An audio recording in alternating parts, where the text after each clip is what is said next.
Boa noite, irmãos. Graça e paz do Senhor Jesus Cristo.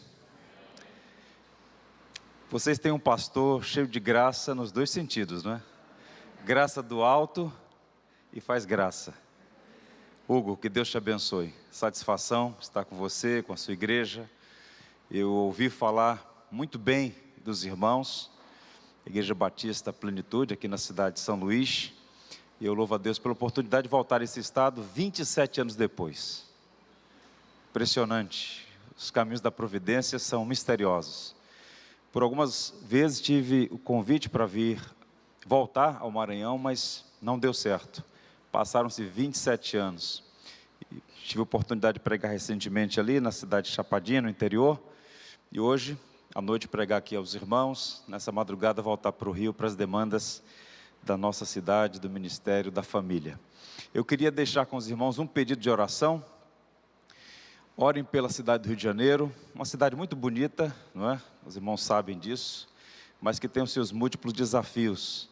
Nós estamos na zona sul do Rio, no Jardim Botânico, na verdade na lagoa, entre a montanha e o mar. É uma região muito agradável, região bonita, com IDH alto, mas ao mesmo tempo muito empobrecida, pouquíssimas igrejas.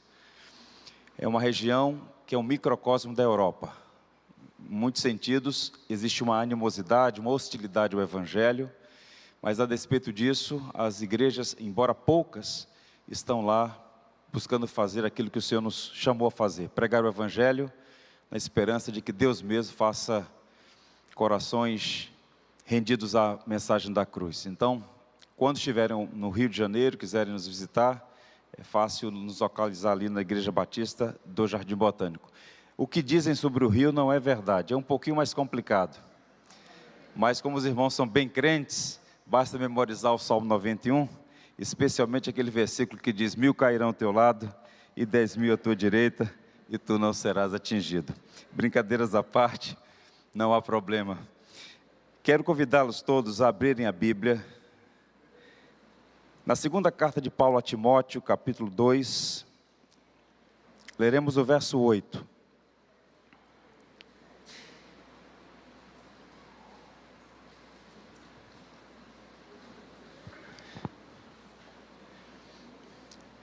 Segunda carta de Paulo a Timóteo, capítulo 2, verso 8.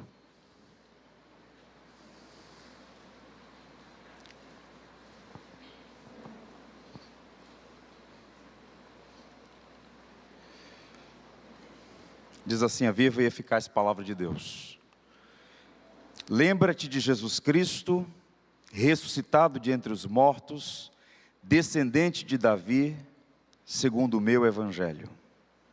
Que o Senhor nos abençoe.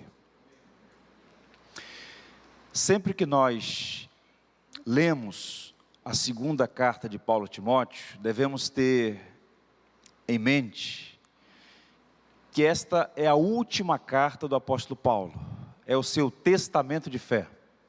Ele escreveu esta carta ao seu jovem amigo, filho na fé, Timóteo, e quando Paulo escreveu, ele escreveu na antessala da morte, na prisão marmetina em Roma, e essas foram literalmente as suas últimas palavras. E das pessoas com as quais Paulo se relacionou, certamente Timóteo era a pessoa mais próxima a ele. Paulo era um homem de muitas conexões, de bons relacionamentos. Se você fizer a leitura de Romanos 16, por exemplo, só no último capítulo, capítulo 16, há uma relação de 26 nomes ali. Paulo tinha pelo menos ali vários amigos, pessoas com as quais ele mantinha contato. Mas de todas elas, a mais próxima era Timóteo, seu amado filho Timóteo.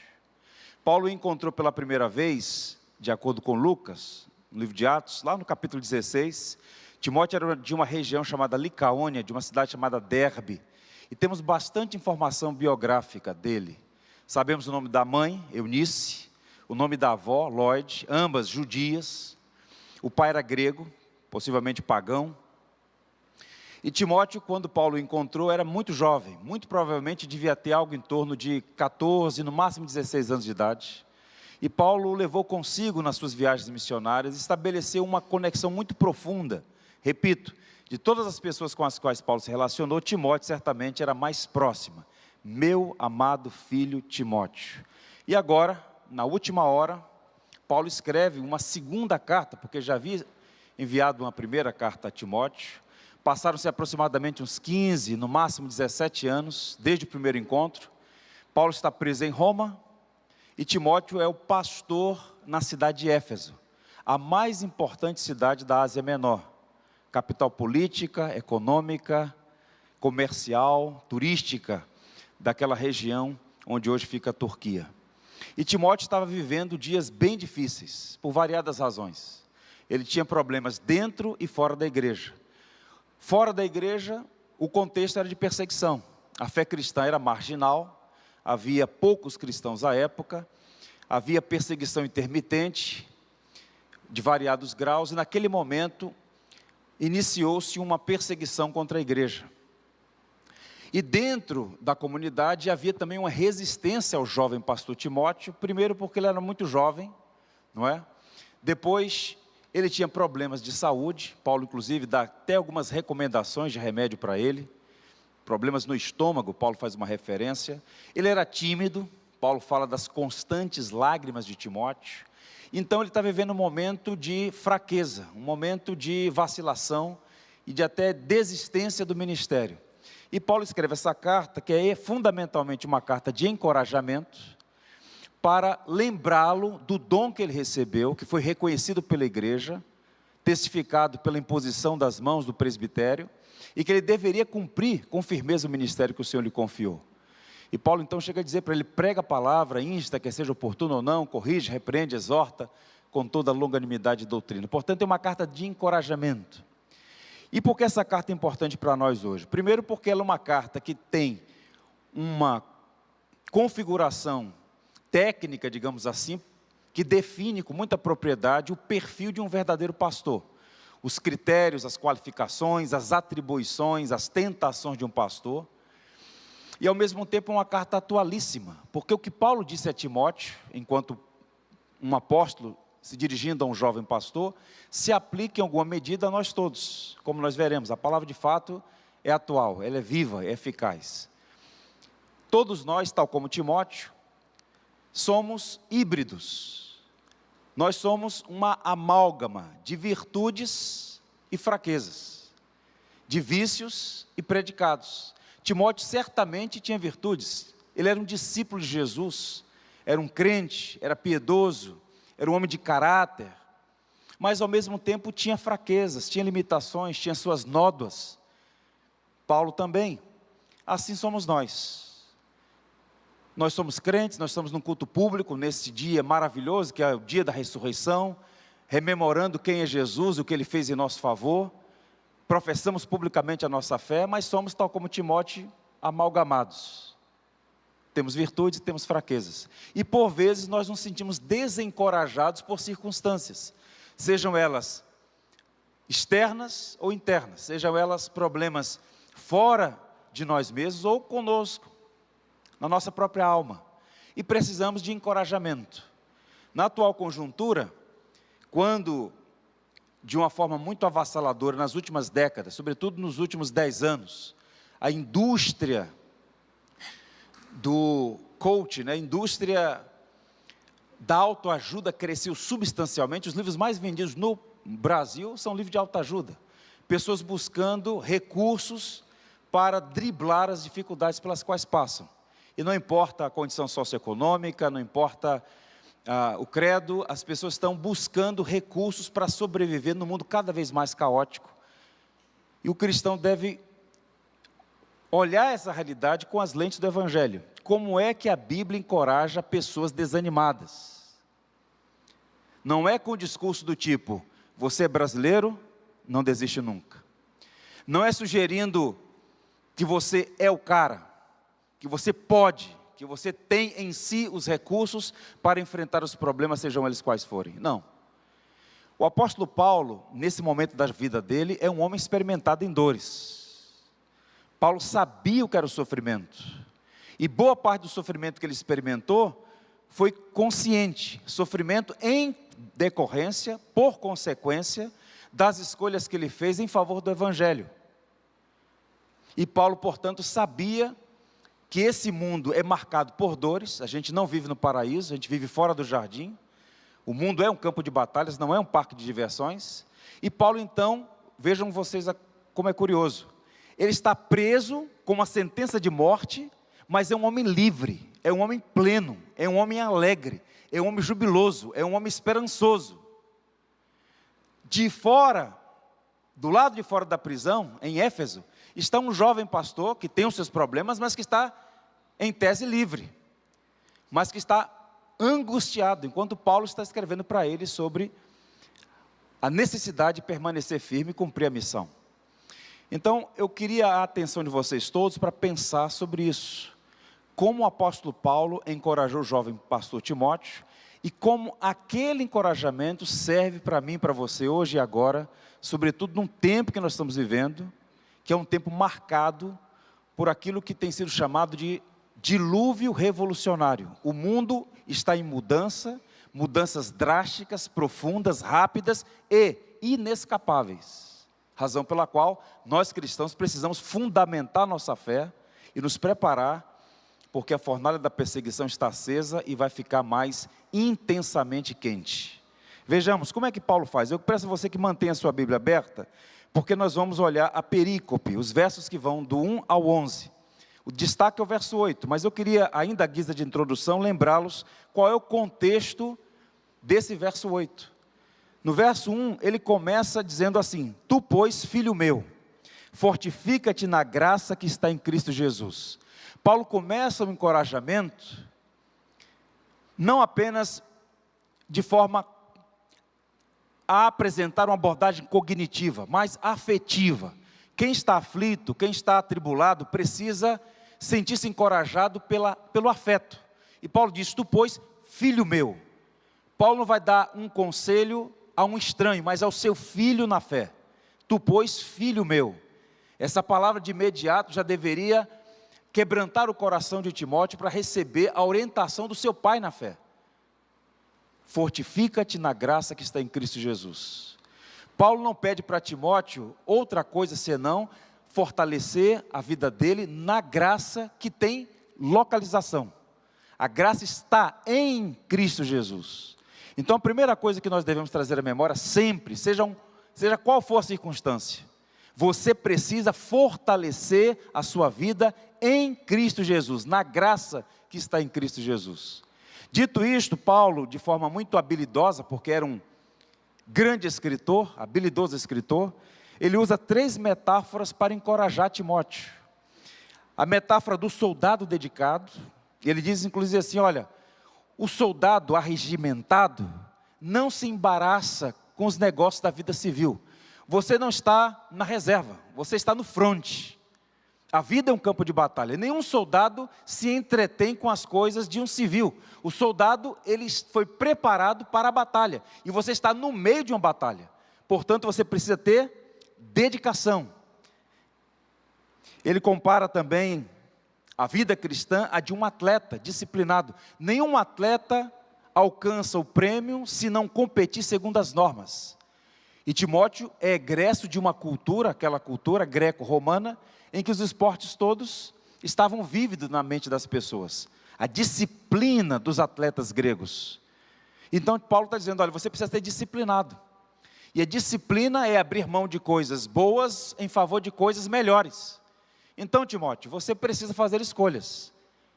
Como um atleta disciplinado, que cuida do físico e da sua dieta nutricional, você precisa entender que essa disciplina vai ajudá-lo a enfrentar as lutas do dia a dia. E por fim, ele usa ainda uma terceira metáfora do agricultor. Ele diz para Timóteo que o agricultor paciente é o primeiro a colher os frutos. Ele está dizendo para Timóteo que a atividade pastoral, o ministério pastoral, é uma atividade que por natureza exige paciência. O crescimento de uma igreja não é uma metáfora aritmética, é uma metáfora biológica. Isso quer dizer, envolve tempo, processo, paciência. Tenha paciência. Você está lidando com pessoas. Então Paulo, depois de introduzir esses encorajamentos todos, chega naquilo que nós conhecemos como verso 8. Lembra-te de Jesus Cristo. Lembra-te de Jesus Cristo. Estranho isso, porque observe, irmãos, para fazer uma leitura adequada das Escrituras, a gente tem que criar um hábito, o hábito de dialogar com o texto bíblico. E esse texto, por si só, ele impõe a nós uma pergunta. O que Paulo pretendeu dizer ao encorajar um pastor a lembrar-se de Jesus Cristo? Timóteo havia se esquecido? É possível um cristão se esquecer de Jesus Cristo? O que Paulo então pretendia dizer ao dar esse encorajamento a Timóteo? Bem, essa é uma palavra interessante, porque a palavra, o verbo lembrar aqui, nós conhecemos bem o antônimo dessa palavra, um verbo que já foi incorporado, é um verbo grego que já foi incorporado na língua de Camões, digamos assim. Se eu perguntar aos irmãos, o que significa amnésia? Qual é a resposta? Esquecimento. Amnésia é uma palavra grega, esquecimento. A palavra que Paulo usa aqui é o antônimo, é o contrário. Anamnese. Anamnese é memória. Paulo está dizendo, ative a sua memória. Lembre-se. Traz à sua memória quem é Jesus. Não é que Timóteo havia sofrido um apagão, uma disfunção cerebral, nada disso. Paulo, volta a dizer, como experiente pastor de alma, sabia que uma das características de quem passa por provações, tribulações, aflições, uma das características é o que nós podemos chamar de enfraquecimento da memória, um embaçamento da visão. Você já passou por isso? A dificuldade está tão intensa, a situação é tão difícil, inclusive a palavra tribulação vem de uma raiz que significa asfixia. Você se sente tão apertado pelas dificuldades da vida, que parece que aquelas verdades elementares somem da sua mente. Nós cremos, nós professamos a nossa fé no Deus Criador, providente, soberano, amoroso, gracioso, mas agimos, nos comportamos como se tivéssemos esquecido dessas coisas. Timóteo não foi o primeiro. Em toda a história da redenção, o trabalho de Deus, por vezes, foi rememorar os atos dele em favor do seu povo. Tanto é que quando o povo foi liberto da tirania do Egito, celebrou a Páscoa. O Senhor ordenou a celebração da Páscoa. Para quê? Para lembrar que eram escravos e tinham sido libertados pela mão poderosa do Senhor. O que é a ceia, que os irmãos vão celebrar no futuro próximo aqui? A ceia é um memorial. Trazer à memória a obra vicária, sacrificial, penal, substitutiva de Jesus. Então nós todos precisamos trazer à memória quem é Jesus, Jesus Cristo. E Cristo não é sobrenome de Jesus. Cristo, o Messias, o prometido, o ungido. E Paulo vai fazer, ou afirmar duas coisas sobre Jesus. Ele vai, digamos assim, estabelecer duas qualificações que na teologia cristã são os dois fundamentos centrais da fé cristã. Sem esses fundamentos não há cristianismo. Jesus Cristo, e em seguida ele diz duas coisas sobre Jesus, a partir das quais a nossa fé se sustenta diante de toda e qualquer adversidade. Eu queria então pensar sobre isso. Quais são as verdades que Paulo apresenta? A primeira delas, ele afirma que Jesus é o ressuscitado de entre os mortos. Lembra-te de Jesus Cristo. Ele podia terminar assim, mas não terminou. Lembra-te de Jesus Cristo, vírgula, ressuscitado de entre os mortos. E essa verdade, primária verdade, carrega em si três verdades subsidiárias. Quais são elas? A primeira delas é que Jesus morreu por nossos pecados. Lembrar da ressurreição é conectar-se à cruz. Paulo está dizendo para Timóteo, lembre-se do ressuscitado. Quem é o ressuscitado? Aquele que morreu por nossos pecados. Portanto, esta é a confissão básica, elementar da nossa fé. O Cristo que morreu a nossa morte e ressuscitou para a nossa justificação. Esta é a mensagem central da fé cristã, presente no primeiro sermão que Pedro pregou depois de Pentecostes, naquele contexto, do derramamento do Espírito, em Atos capítulo 2, e que é a mensagem de todos os apóstolos no decurso do Novo Testamento. Tanto é que quando Paulo escreve aos Coríntios, no capítulo 15, um capítulo magno, central, ele diz: antes de tudo vos entreguei o que também recebi. Vejam Paulo falando de um credo aqui: recebi, entreguei o que recebi, nem subtrai, nem adiciona, entrega o que recebeu. E o que é que Paulo recebeu? Que Cristo morreu pelos nossos pecados, segundo as Escrituras, e foi sepultado e ressuscitou ao terceiro dia, segundo as Escrituras.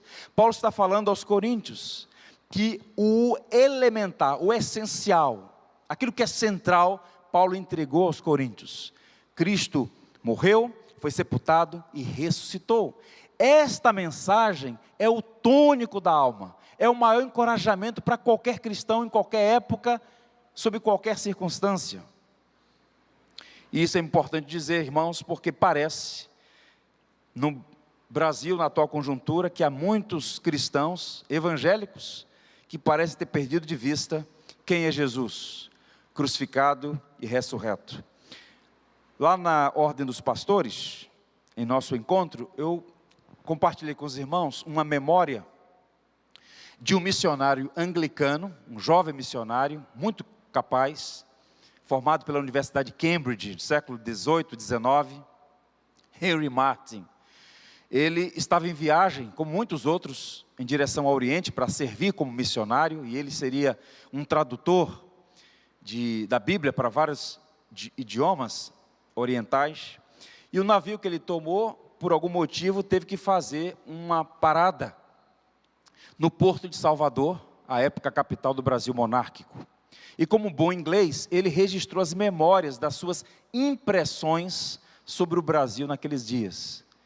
Um recorte, digamos assim, do que era o Brasil na visão de um inglês naqueles dias. E das coisas que ele registrou no diário, uma me chama a atenção pelo fato de que ele disse que no Brasil, abre aspas, há muitas cruzes, mas os brasileiros não conhecem a mensagem da cruz.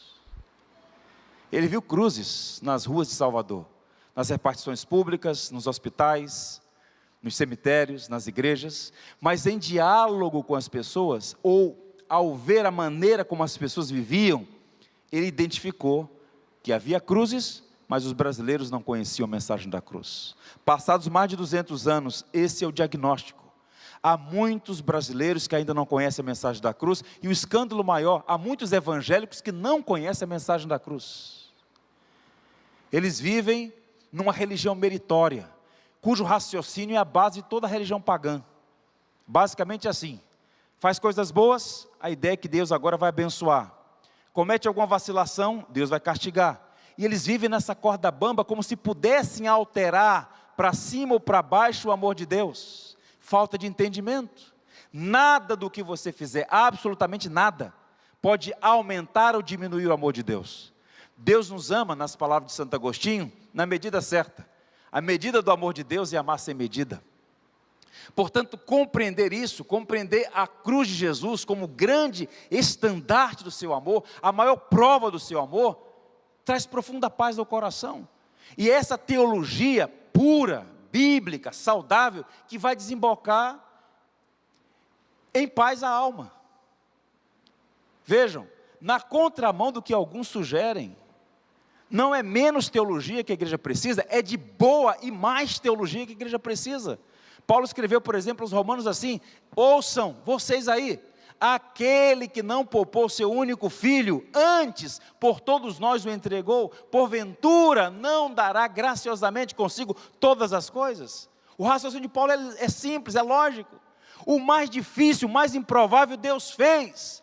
Deus pegou seu único filho, o verbo eterno, coigual e coexistente com ele, e na plenitude dos tempos este ser, o verbo, o Deus Filho, tomou forma humana, serviu, e serviu até a morte, morte de cruz. Esta é a maior prova do amor de Deus, de modo que nenhuma dificuldade, seja ela qual for, pode sugerir que Deus te abandonou, que Deus não se importa, muito pelo contrário. O fato é que a gente não tem todas as respostas, mas uma é suficiente para aquietar nossa alma: Deus nos ama e a prova é a cruz de Jesus. A segunda verdade subsidiária, ao afirmar que Ele é o ressuscitado, é que Ele está vivo e presente. Irmãos, a gente precisa trazer sempre à memória que hoje é domingo. Por que a igreja se reúne no domingo? Não é por conveniência. Durante a Revolução Francesa, os iluministas sugeriram alterar a semana para 10 dias. Mais à frente, os bolcheviques, em 1917, também na Rússia, sugeriram mexer nessa estrutura de 7 dias. Não deu certo. Essa estrutura foi impressa na criação pelo Criador. E o Shabat, um dia, um memorial para se reportar ao Deus único, vivo e verdadeiro, toda criatura deve a Deus isso. E Deus deu esse dia de descanso para lembrar a nós mesmos que nós somos finitos, limitados e que precisamos descansar e agradecer a Ele, porque toda a boa dádiva vem dEle.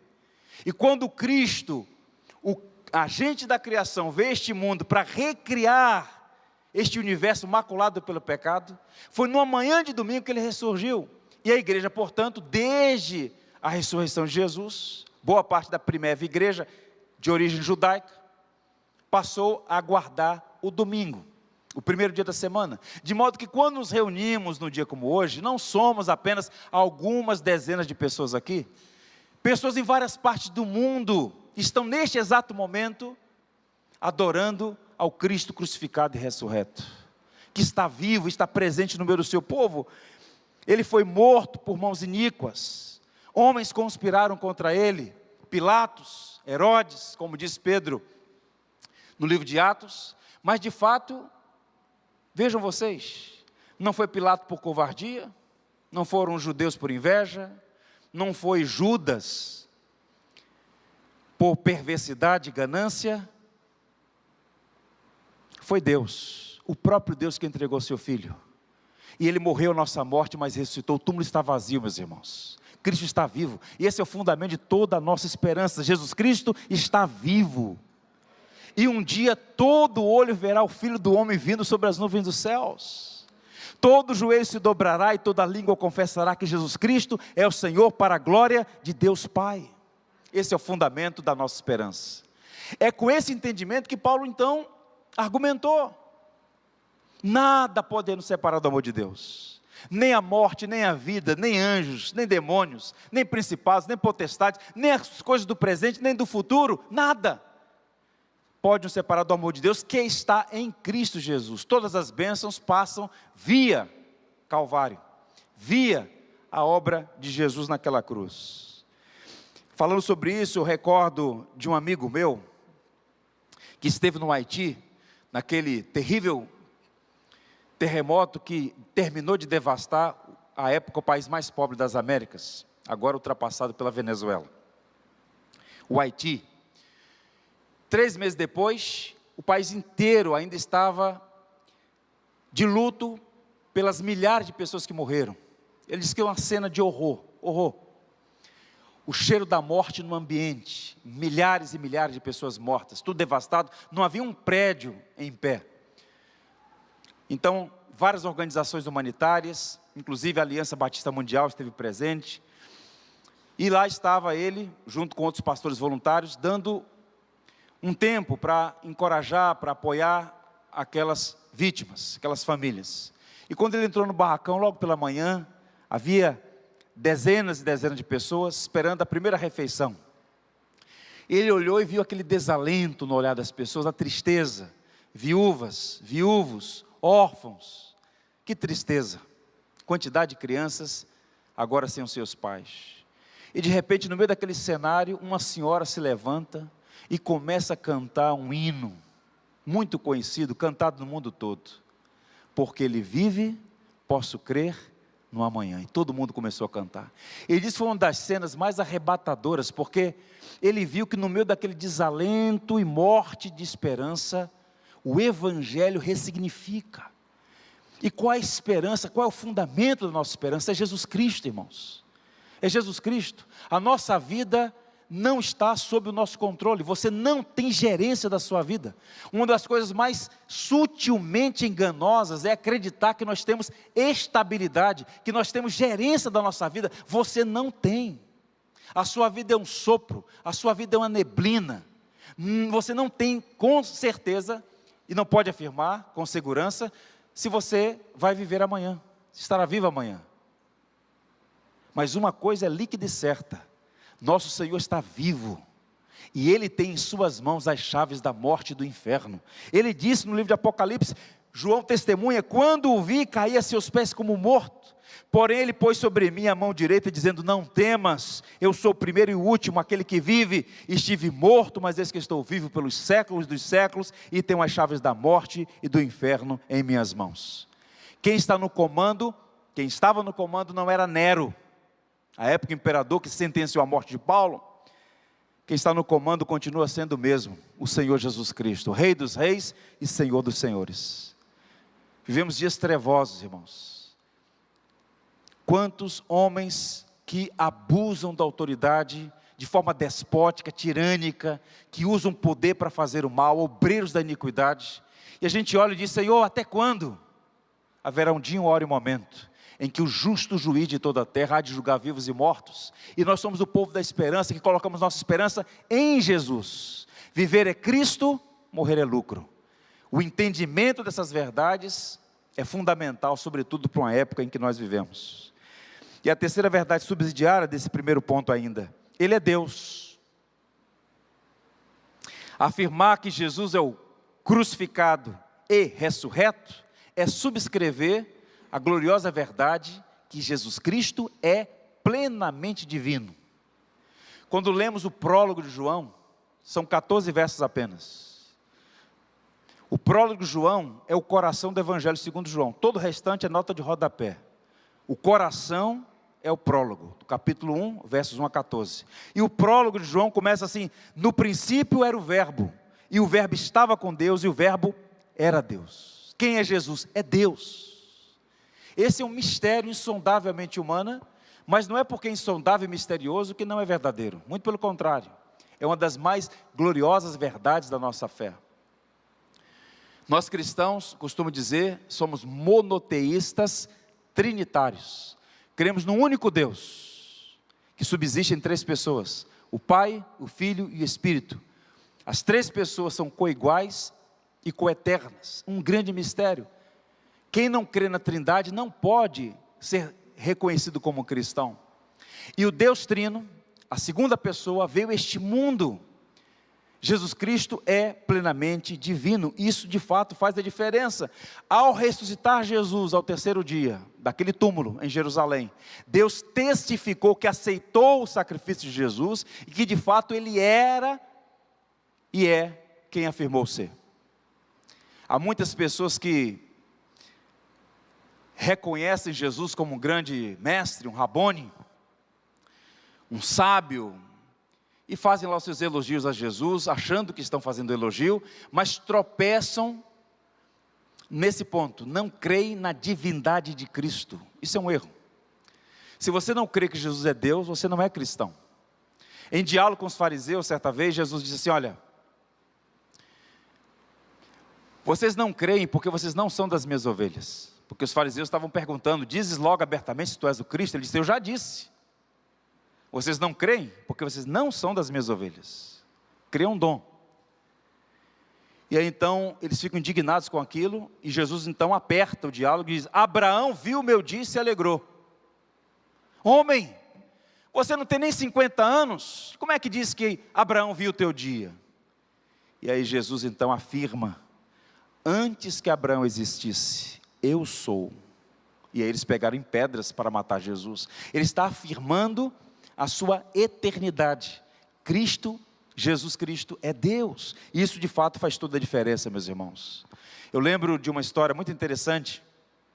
Logo na virada do século 18 para 19, quando havia um movimento que começa na França e penetra na Alemanha e vai para a Inglaterra, um movimento das ideias iluministas que se tornam o que a gente chamou de modernistas, né, os liberais teológicos, que praticamente romperam com toda a ideia metafísica, de realidades sobrenaturais, e reduziu o cristianismo à ética. Cristianismo é ética, viver correto, ter uma vida moralmente correta. Não existe céu nem inferno, Essa coisa de Deus tornando gente, morrer na cruz, ressurreição, céu, inferno, isso não existe.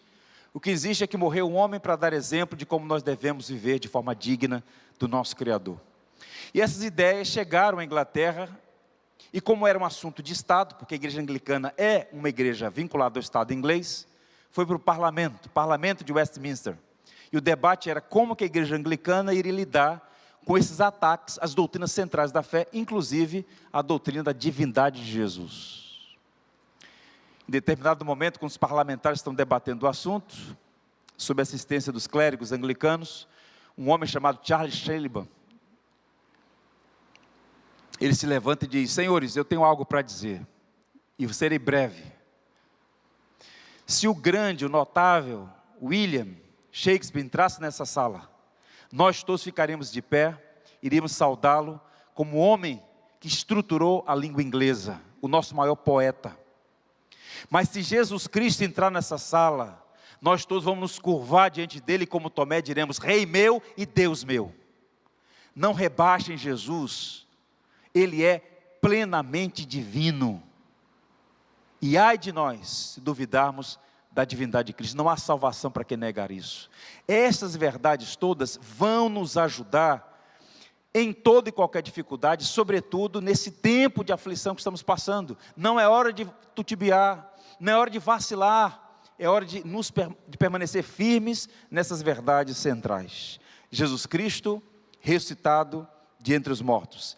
Ele é o que morreu por nossos pecados, Ele está vivo e presente e Ele é plenamente divino. Dito isto, Paulo faz uma segunda afirmação sobre Jesus que aponta para o segundo pilar da fé cristã.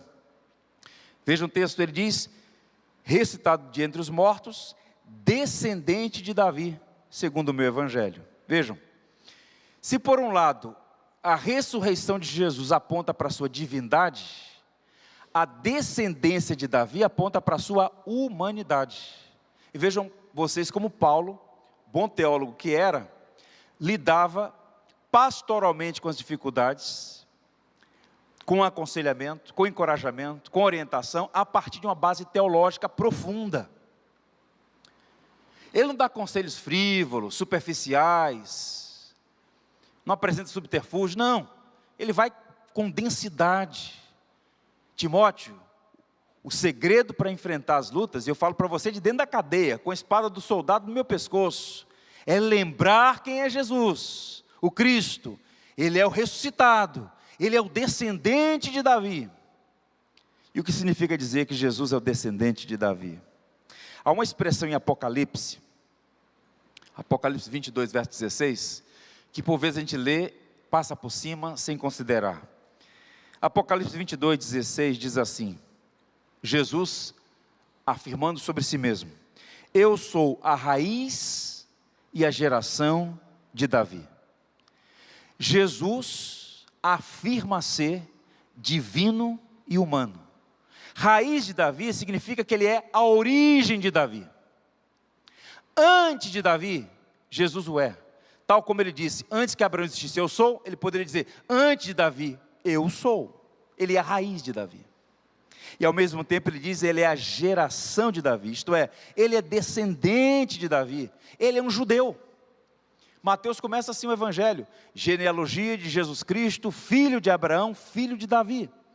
Único ser em todo o universo, que é divino e humano, plenamente divino e plenamente humano. E quais são as verdades subsidiárias aqui? E que nos traz alento ao coração?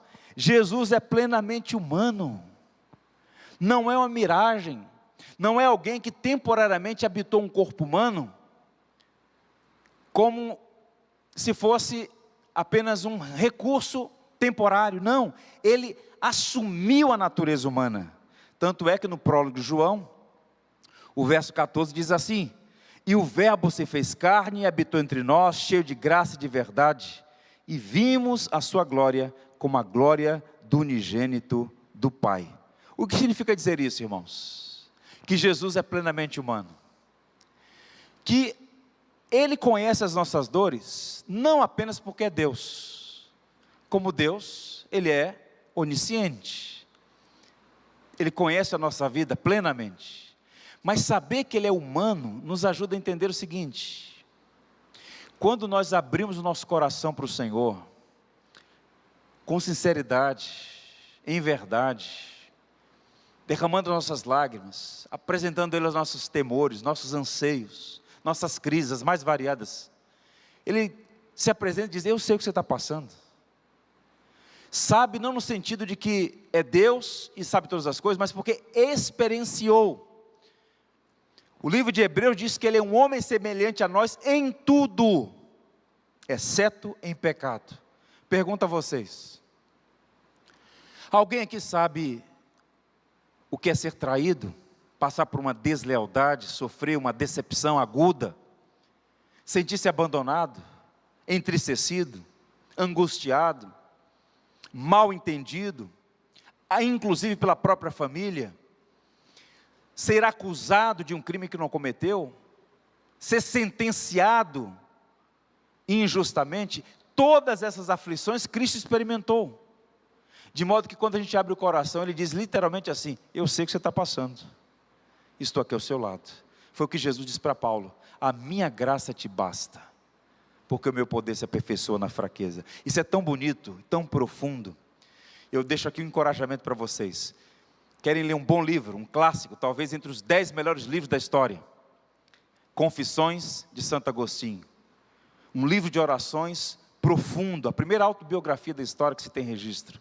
Nessa obra clássica, Agostinho, bispo de Hipona, diz assim: o Criador do universo foi feito homem, para que Ele, o soberano das estrelas, pudesse mamar no seio de uma mãe, para que aquele que é pão tivesse fome, a fonte tivesse sede, o caminho ficasse cansado na jornada, a verdade pudesse ser acusada de falso testemunho, a força pudesse crescer fraca, o curador fosse ferido, para que a vida pudesse morrer.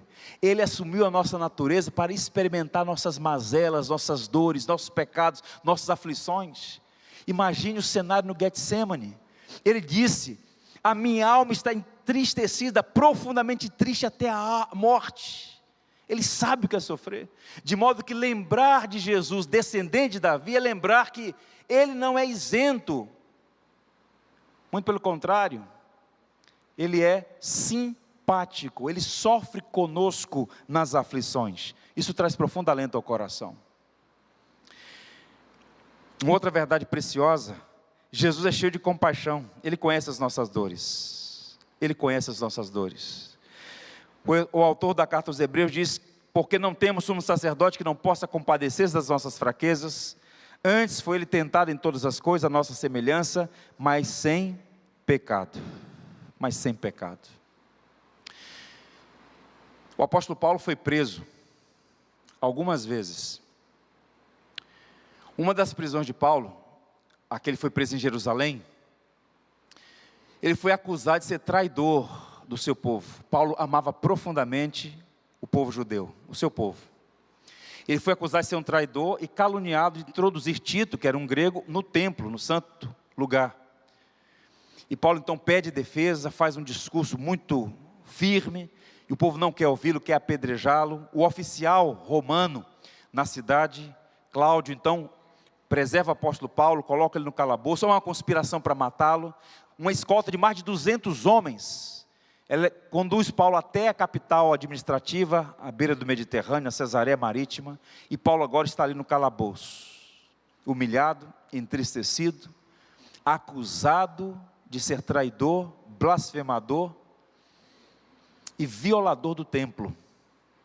E naquela madrugada, Lucas registra que o Senhor Jesus apareceu para Paulo e disse uma coisa, apenas uma coisa: coragem.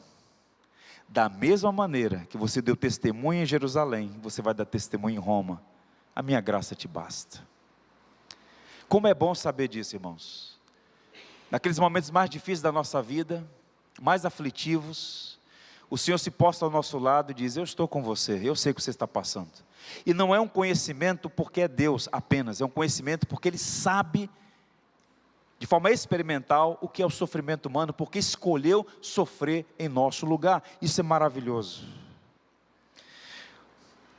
O maior músico de todos os tempos, na avaliação de muitos, e eu subscrevo essa ideia, Johann Sebastian Bach, escreveu muitas belas músicas e tratados de teologia. Numa dessas leituras, um desses artigos, Bach disse assim: graças ao teu cativeiro, Filho de Deus, recobramos nós a liberdade. A tua prisão é o trono da graça, o lugar da liberdade de todos os piedosos. Porque se não tivesses aceitado a escravidão, a nossa duraria eternamente. Em outras palavras, você é abençoado porque ele foi amaldiçoado naquela cruz. Você hoje é aceito porque ele foi abandonado naquela cruz. Tudo que Cristo fez naquela cruz foi em nosso favor, por amor a nós. Portanto, vale a pena confiar nele nos vales mais escuros da vida. Aquilo que o salmista diz no Salmo 23 se aplica a nós. Ainda que eu ande pelo vale da sombra da morte, não temerei, mano. Por quê, gente? Porque tu estás comigo. A tua vara e o teu cajado me consolam. O bom pastor está sempre conosco nos vales. Me recordo do meu saudoso avô, que já está na glória. Sou batista de 4ª geração na família. E o meu avô, lá na fazenda, na região sul da Bahia, à época já havia energia elétrica ali naquela fazenda cacaueira, mas quando havia fortes chuvas torrenciais, dava aquele blackout, meu avô levava a gente para a varanda e ensinava para a gente os salmos e contava as histórias do evangelho, e as memórias são as melhores possíveis daquele tempo. E entre tantas coisas boas e importantes que ele nos ensinou, a mim, ao meu irmão, aos meus primos, ele dizia: meu filho, nunca se esqueçam, Deus enxerga no escuro. Quando tudo estiver trevoso e você não saber, você não conseguir identificar o caminho, basta apenas segurar na mão do Senhor. Ele enxerga no escuro, Ele vai guiar você. O nosso Deus enxerga no escuro. Cristo está conosco, Ele prometeu estar conosco todos os dias até a consumação dos séculos. E por fim, Jesus foi humilhado, mas também foi exaltado. Como é que Paulo termina esse parágrafo encorajador? Versos 8 e 9, Paulo fala claramente sobre isso. Uma sequência de afirmações que apontam para o fato de que essa menção a Davi é propositiva. Foi dada de forma proposital. Todo judeu, e Timóteo era judeu, conhecia de memória a história de Davi. Davi não nasceu na aristocracia, ele não era filho de rei, ele nasceu no campo. Nasceu na roça. Era filho de Jessé. Cuidava das ovelhas do pai. O serviço mais baixo na escala de serviços. E quando Deus falou para Samuel: vai à casa de Jessé, porque lá está o homem que eu vou ungir, o novo rei de Israel. E Samuel vai e manda perfilar os filhos todos. E vai do maior até o menor. Esse não, esse não. E Deus fala: olha, você está vendo a aparência, eu vejo o coração. Mas Senhor, já estão todos aqui, não falta um. Tem mais alguém, Jessé? Ah, tem um menino. Só um minutinho, chama lá Davi. Manda se limpar, que deve estar todo sujo de cocô de ovelha. E traz Davi, ruivozinho, baixinho. Esse é o novo rei. E Deus pega Davi, num longo processo de soberano, e o coloca como rei de Israel, o maior rei de Israel, e um arquétipo, um tipo de Cristo. E agora, quando Paulo diz descendente de Davi, Paulo está trazendo à memória de Timóteo a própria vida de Davi, as lutas pelas quais passou, os fracassos pelos quais passou, as provações, e como Deus mesmo, o colocou no trono. Então Davi, isto é, então Timóteo, antes da glória vem a cruz, antes da vitória vem as lutas. Você está do lado de cá, esse é o lado, esse é o tempo das lutas, do trabalho árduo, das ingratidões, das perseguições, das aflições, das lágrimas, das incompreensões, das perguntas e respostas, mas guarda o essencial, meu caro. Lembra-te de Jesus Cristo crucificado e ressuscitado, descendente de Davi. Paulo, portanto, de forma pedagógica, dá uma grande instrução ao jovem pastor Timóteo. E eu quero encerrar lendo os versos 11 e 13 do capítulo 2. Paulo diz assim então: fiel esta palavra, se já morremos com ele, também viveremos com ele. Se perseveramos, também com ele reinaremos. Se o negarmos, ele por sua vez nos negará. Se somos infiéis, ele permanece fiel, pois de maneira nenhuma pode negar a si mesmo. Portanto, Paulo está lembrando a Timóteo, de forma maravilhosa, desse processo que envolve, portanto, perseverança até o final da sua jornada. Eu oro, meus irmãos, para que esta igreja, para que cada um de vocês mantenha os olhos fitos na pessoa bendita de Jesus, crucificado e ressurreto. Quero convidá-los todos a ficarem em pé.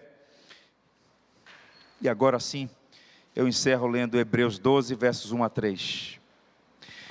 Portanto, também nós, visto que temos a rodear-nos tão grande nuvem de testemunhas, desembaraçando de todo o peso do pecado que tenazmente nos assedia, corramos com perseverança a carreira que nos está proposta, olhando firmemente para o autor e consumador da fé, Jesus, o qual em troca da alegria que lhe estava proposta, suportou a cruz, não fazendo caso da ignomínia, e está sentado à destra do trono de Deus. Considerai, pois, atentamente aquele que suportou tamanha oposição de pecadores contra si mesmo, para que não fatigueis, desmaiando em vossa alma. Que o Senhor sustente o nosso olhar no Cristo vitorioso. Vamos orar. Curva a fronte, vamos falar com Deus. Bendito Deus e Pai, te louvamos por tua palavra, viva, eficaz, proveitosa, suficiente, fonte inesgotável de vida e encorajamento. Te louvamos porque a nossa fé é nutrida nas verdades do Evangelho. E nessa noite nós fomos encorajados a trazer à memória quem é Jesus, ressuscitado dentre os mortos, descendente de Davi. Te louvamos e reconhecemos que Ele é Deus, nosso bendito Rei e Deus.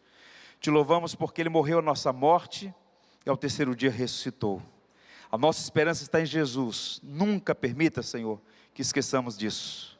E ajuda-nos a derramar a nossa alma, nosso coração diante do Senhor, apresentando as nossas ansiedades, nossas tristezas, nossas aflições, esperando toda a graça necessária e suficiente para continuar como discípulo de Jesus, dando bom testemunho do Evangelho. Oro por esta igreja, para que ela permaneça firme e fiel a Ti, que ela continue sendo luzeiro nesta cidade, cumprindo a sua missão, e que em tudo o Teu nome seja glorificado no meio do Seu povo. Oramos em nome de Jesus, Salvador nosso. Amém.